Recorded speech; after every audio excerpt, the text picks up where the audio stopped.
বাহারের হুট করে অদ্ভুত গানের কারণে হাঁ হয়ে রইল অহি। বিস্মিত কণ্ঠে বলল, আপনি কাকে মিন করে গানটা গাইলেন? বাহার আঁধারে ঢাকা সিঁড়ির দিকে একবার পলক ঝাপটা দিয়ে তাকালো। অতঃপর কিছু হয়নি এমন ভাব করে আকাশের পানে তাকিয়ে রইল। অহি জানে বাহার এত সহজে উত্তর দেওয়ার পাত্র নয়। তাকে প্রশ্ন করাটা নেহাতই বোকামি, আর অহির মতন চালাক মেয়ের বোকামি করা সাজে না। গলা পরিষ্কার করে কথা ঘোরানোর প্রচেষ্টা চালিয়ে অহি বলল, আপনার জন্য খাবার এনেছিলাম। সারাদিন তো না খাওয়া আপনি। অহির কথা থামতে দেরি, অথচ বাহারের পিছে ঘুরে তীক্ষ্ণ দৃষ্টি ফেলতে দেরি নেই। যেন বিদ্যুতের বেগে পিছে তাকিয়েছে, এক সেকেন্ড ব্যয় না করে। বাহারের দৃষ্টি অহিকে খানিকটা ভড়কে দিল। মেয়েটা বোকা বোকা একটা হাসি দিয়ে আমতা আমতা করে বলল, আমি না, মেজমা পাঠিয়েছে। বাহার অহিকে পা থেকে মাথা অবধি একবার পরখ করল। অতঃপর ঠোঁটের ভাঁজে থাকা সিগারেটটার মাঝে দুটো টান দিয়ে ধোঁয়া উড়িয়ে দিল আকাশে। খুব গম্ভীর কণ্ঠে বলল, মিথ্যে কেন বলছিলে? তোমাকে তো মহিন কিছু করেনি। অহির স্থির হাত দুটো কেঁপে উঠল। সেই কাঁপা হাতেই খাবার প্লেটটা ধরে রেখে আছে বহু কষ্টে। বাহার কাঁপা হাতের দিকে দৃষ্টি দিল, অতঃপর কণ্ঠ সামান্য উঁচু করে আঁধারে নিমজ্জিত সিঁড়ির পানে তাকিয়ে হাঁক ছাড়ল, এই মেয়ে, এখানে আসো তো একটু। চিত্রা এতক্ষণ সব কিছুই আড়ালে দাঁড়িয়ে শুনছিল। আকস্মিক ডাকে সে ভীত হলো। ধরা পড়ে যাওয়ায় লজ্জাও পেল। তবুও সে জায়গা থেকে এক ইঞ্চিও নড়ল না। বাহার অধৈর্য হলো, বিরক্তও হলো কিঞ্চিত। সম্পূর্ণ ঘটনায় বোকা বনে রইল অহি। অবাক কণ্ঠে বলল, ওখানে কেউ নেই তো? বাহার অহির কথায় তেমন পাত্তা দিল বলে মনে হলো না। কণ্ঠের জোর বাড়ালো, বিরক্তের সহিত অধৈর্য কণ্ঠে বলল, রঙ্গন ফুল কানে গুজে রাখা রঙ্গনা, তোমাকেই বলছি, এখানে আসো। চিত্রা এবার শিওর হলো বাহার তাকেই ডাকছে। ইস, এমন লুকিয়ে কথা শুনতে গিয়ে ধরা পড়ে যাওয়ার মতো লজ্জা যেন আর হয় না। এখানে বেশিক্ষণ দাঁড়িয়ে থাকলে লজ্জার পাল্লা বাড়বে বই যে কমবে না, তা চিত্রার বেশ জানা আছে। তাই ধীর পায়ে দরজা পেরিয়ে আইদের কাছে গিয়ে দাঁড়ালো। অহি অবাক হলো চিত্রাকে দেখে। সে যে এখানে মোটেও চিত্রাকে আশা করেনি, সেই কথা ছড়িয়ে গেল তার মুখ চোখ জুড়ে। ফ্যালফ্যাল নয়নে চিত্রার পানে তাকিয়ে আকাশ সমান বিস্ময় নিয়ে প্রশ্ন ছুড়ল, তুই এখানে? লজ্জায় চঞ্চল চিত্রা খানিকটা নেতিয়ে গেল। মুখটা ছাদের খড়খড়ে ছাইরঙা উঁচু নিচু ফ্লোরে নিবদ্ধ করে ধীর কণ্ঠে বলল, আমি আমি তো বাহার ভাইয়ের কাছে এসেছিলাম, সে খাবে কিনা জিজ্ঞেস করতে। ছোট চাচিই তো পাঠালো। অই ভ্রুকুচকে কেমন দৃষ্টিতে যেন কতক্ষণ তাকালো চিত্রার দিকে। অতঃপর ঘাড় অবধি চুলগুলো বাতাসে উড়িয়ে গা ছাড়া ভাবে বলল, অথচ আম্মু বিকেলে চাঁদনি আপাকে নিয়ে চেক আপ করাতে গেছে। আমি যতটুকু জানি সে এখনও ফিরেনি। তাহলে একে তো লুকিয়ে সে ধরা পড়ে গিয়েছে, তার উপর মিথ্যেটাও যুক্তিহীন হয়ে যাওয়ার লজ্জায় মাথা নত করতে করতে চিবুক ঠেকালো গলদেশে। অহি হাসল, প্রায় খোঁচা মেরেই বলল, সব ধরনের খারাপ অভ্যাস তোর আয়ত্তে ছিল, এখন কি আড়ি পেতে কথা শোনার অভ্যাসটাও রপ্ত করতে চাচ্ছিস? সবটা সহ্য করতে পারলেও অহি আপার খোঁচাটা সহ্য করতে পারল না চিত্রা। চোখ টইটুম্বুর হয়ে দেখা দিল অশ্রুর স্রোত। ঠোঁট কাঁপিয়ে কিছু বলার আগেই বাহারের রাশ ভারী কণ্ঠে ভেসে এলো, ঝগড়া করার হলে তোমরা নিচে গিয়ে ঝগড়া করতে পারো। বিনা কারণে একমাত্র মহিলা জাতিই বোধহয় এত কথা খরচ করতে পারে। কথা কাটাকাটি থেমে গেল, চুপচাপ হলো প্রকৃতি। চিত্রা নাক টেনে গিলে ফেলল কান্না। বাহার এবার চিত্রার দিকে তাকালো, স্বাভাবিক কণ্ঠে বলল, চেরির মতো বাচ্চা মেয়ের সাথে খারাপ ঘটনা ঘটেছে, অথচ তুমি সেটা জেনেও কিভাবে হজম করলে? অদ্ভুত। চিত্রা থতমত খেয়ে গেল। বার ভাই অবধি কথা কিভাবে এলো? তাহলে কি চেরিই বলেছে? চেরি না বললে অহি আপাও বা জানলো কিভাবে? সবটা তাহলে চেরির কাজ। ভাবনার মাঝেই বাহারের ছোটোখাটো একটা রাম ধমক ভেসে এলো, কেন বলনি চেরির ঘটনাটা? আকস্মিক ধমকে দুই বোনই কেঁপে উঠল। চিত্রার আকাশ পাতাল উজাড় করে মন খারাপ হলেও সে প্রকাশ করল না, বরং মাথা নত করেই বলল, আমি ভেবেছিলাম পরে আলাদা করে বলবো। এতটুকু একটা বাচ্চা মেয়ে যদি এসবের শিকার হয়, তাহলে মেয়েটার কত খারাপ সময় যায়। আর যদি সে সময়ে সমাজের মানুষ তিলকে তাল বানায় তাহলে বাচ্চাটার উপর দিয়ে কী যাবে ভেবেছেন? এজন্যই আমি বলিনি। এবার বাহার দ্বিতীয় প্রশ্নটা ছুড়ল অহির উদ্দেশ্যে। তুমি কোনো মিথ্যা বলেছ? নিশ্চয়ই চিত্রার বলা কারণটার জন্য, তাই না? অহি মাথা উপর নিচ করে সম্মতি প্রদান করল। বাহার তপ্ত একটা শ্বাস ফেলে ঘুরে ছাদের কার্নিশ ঘেঁষে দাঁড়ালো। অথচ বয়সন্ধির চিত্রা তখন মনের ভিতর অবাকের সাম্রাজ্য নিয়ে অথই জলে প্রায় ডুবন্ত অবস্থায়। বাহার ভাই আর অহি আপা অবধি খবরটা কিভাবে গেল না জানা অবধি যেন মাথা ঠান্ডা হবে না। মনের এই তুমুল উত্তেজনা নিয়েই আড়ষ্ট কণ্ঠে প্রশ্ন তুলল চিত্রা। আপনারা সবটা জানলেন কিভাবে বাহার ভাই? বাহার উত্তর দেয় না, মনের সুখে গিটারে টুংটাং সুর তোলে। লোকটা যেন সব কিছুই নিজের মন মর্জি মতন চালাবে। তার যখন বলতে ইচ্ছে হবে বলবে, শুনতে ইচ্ছে হলে শুনবে, কিন্তু কারো কথায় তার নিয়মের কিঞ্চিত অবহেলাও করে না।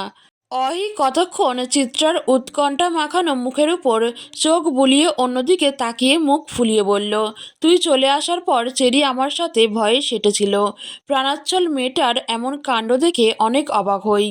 এরপর এক কিনারে নিয়ে বাচ্চাটাকে জোর করে জিজ্ঞেস করতেই সব অকপটে বলে দেয়।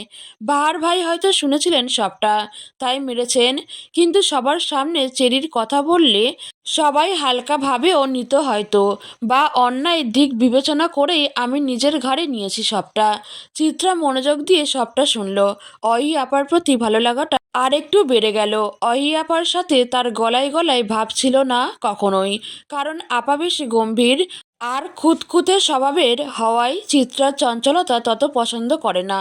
অহি আপাকে আদর্শ নারীর খাতায় রাখা যাবে নির্দ্বিধায়। নারীসত্তার সকল গুণ তার মাঝে অবস্থিত। নীরবতার জাল ভেঙে নিচ থেকে চিত্রার মায়ের গলার স্বর ভেসে এলো। সে চিত্রাকে বেশ ব্যতিব্যস্ত কণ্ঠে ডাকছে। চিত্রা আর অপেক্ষা করল না, ধপাধপ পা ফেলে ছুটে গেল নিচে। অহি গম্ভীর কণ্ঠে সাবধান বাণী দিল, আসতে যাবি, অন্ধকার এখানটায়, পড়ে যাস না যেন। চিত্রার মুখের হাসি প্রশস্ত হলো। আর একটু আগে অহি আপার খোঁচা দেওয়ার কথাটা যতটা ব্যথা দিয়েছিল, এখন সাবধানী কণ্ঠটা ততটাই প্রশান্তি দিল। চিত্রা চলে যেতেই অহি তার হাতের খাবার প্লেটটা বাহারের চিলেকোঠায় নিয়ে গিয়ে রাখল নিঃশব্দে। আবার শব্দহীন পায়ে বাহারের পিছে এসে দাঁড়ালো। বাহার ঘুরল না অহির দিকে, আগের স্থানেই দাঁড়িয়ে থেকে ফিচলে কণ্ঠে বলল, কিছু বলবে? আপনি আগাগোড়া পুরোটাই নকল মানুষ, তাই না? অসময়ে অহির এমন অদ্ভুত কথা শুনেও চমকালো না বাহার, এমনকি কোনো প্রতিক্রিয়াও দেখালো না। বেশ স্বাভাবিক কণ্ঠে বলল, আচ্ছা, নকল মানুষ? তা নকল হলে বা কি? তোমার কোনো সমস্যা তো হচ্ছে না? আপনি জ্বলন্ত নেশা বাহার ভাই, যে নেশা হয়তো আপনার আর চিত্রার শরীরে ভয়ঙ্কর বেগে ছুটছে। চিত্রা টিনেজার, আবেগের বয়স ওর, দুনিয়া রঙিন ওর, কিন্তু আমার মতো মেয়েকে আপনি ঠিক থাকতে দিচ্ছেন? বাহার ভাই, আপনি জলজান্ত বিষ, যা চিত্রা না বুঝে গ্রহণ করেছে, আর আমি বুঝে। অহির শেষ দিকে কণ্ঠটা কেমন উত্তেজিত লাগলো। হয়তো এত গম্ভীর আলোচনা করতে গিয়ে উত্তেজনা ছড়িয়ে পড়েছে তার শরীরের সবটুকু রক্তকণিকায়। বাহারের ভাব এমন যে অহির কথাগুলো নিতান্তই স্বাভাবিক, এতে অবাক হওয়ার কিছু নেই। কথা থামিয়ে অহি কতক্ষণ জিরিয়ে নিল, অতঃপর বাহারের দিকে কতক্ষণ এক দৃষ্টিতে তাকিয়ে বিরস মুখে হাসি দিয়ে বলল, আমি জেনে শুনে বিষ করিয়াছি পান। এক সেকেন্ডও আর দাঁড়াল না অহি, ব্যস্ত ভঙ্গিতে ছাদ ছেড়ে দিল সে। তার মতন অত লাজুক ঠান্ডা মেয়ে এমন কথা বলতে পারে ভাবতেই লজ্জায় তার শরীর হিম হয়ে আসছে। বাহারের সামনে থাকলে আর মুখ দেখাতেই পারবে না, তাই লজ্জা লুকাতেই চলে যাওয়া। বাহারের দ্বিতীয় সিগারেটটাও শেষ হলো। আড়ামোড়া ভেঙে সে অলস ভঙ্গিতে দেহটা টেনে নিয়ে গেল নিজের ঘরটাতে।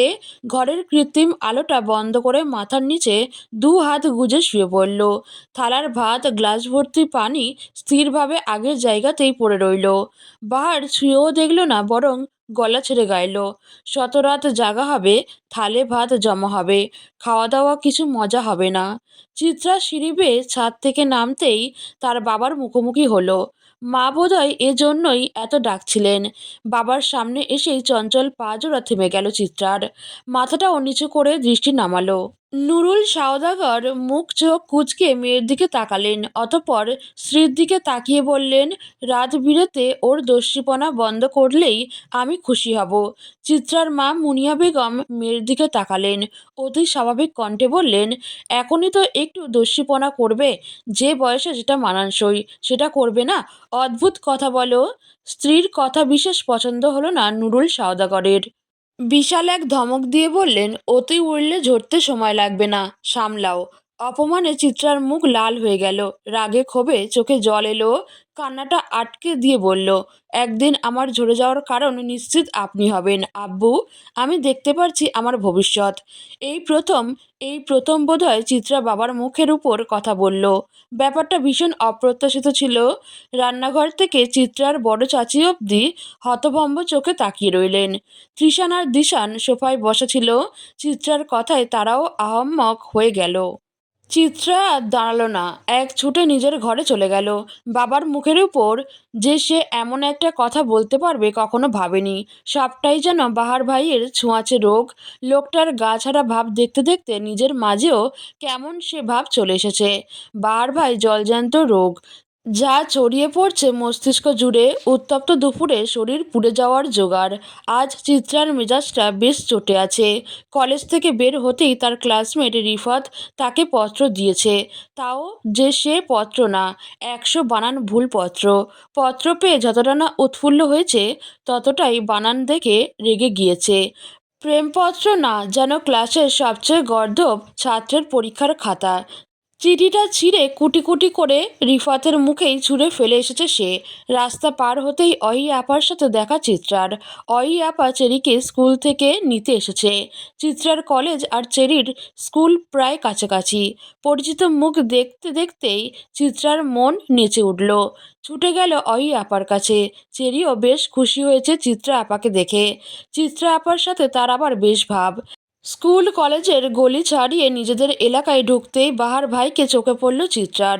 পাড়ার মোড়ের বড় পিলারটার সাথে দাঁড়িয়ে মনের সুখে সিগারেট ফুঁকে যাচ্ছে। দুনিয়ার যেন তার এটার চেয়ে গুরুত্বপূর্ণ কাজ আর নেই। চিত্রা আর চোখে তাকালো, মিনমিন করে বলল, বাহার ভাইয়ের কাছে এলেই সব জ্বলে যায়, হোক সেটা নিকোটিন কিংবা হৃদয়। নিজের কথায় নিজেই অবাক হলো চিত্রা। অহি আপা শুনে ফেলল না তো? ভয়ে ভয়ে অহি আপার দিকে তাকালো সে। অহি তখন ফোনে ব্যস্ত। হাঁপ ছেড়ে বাঁচল যেন চিত্রা। দু একটা রিকশা চলে যাচ্ছে অদূরে। চিত্রার জুতোর ফিতাটা কিছুটা খুলে যাওয়ায় উপর হয়ে বসে ফিতাটা লাগিয়ে নেয় সে। অহি আর চেরি বেশ খানিকটা সামনে গিয়ে দাঁড়ায়। বাহার সিগারেট শেষ করে হাসি মুখে চেরির কাছে এগিয়ে আসতে নিলেই সবাইকে অবাক করে দিয়ে একটা চলন্ত বাইক থেকে কিছু তরল পদার্থ ছুঁড়ে মারল চিত্রাদের উদ্দেশ্যে। 3 মেয়ের ভয়ানক চিৎকারে ভারী হলো এলাকা। বাহার কেবল হতভম্ব চোখে তাকিয়ে রইল।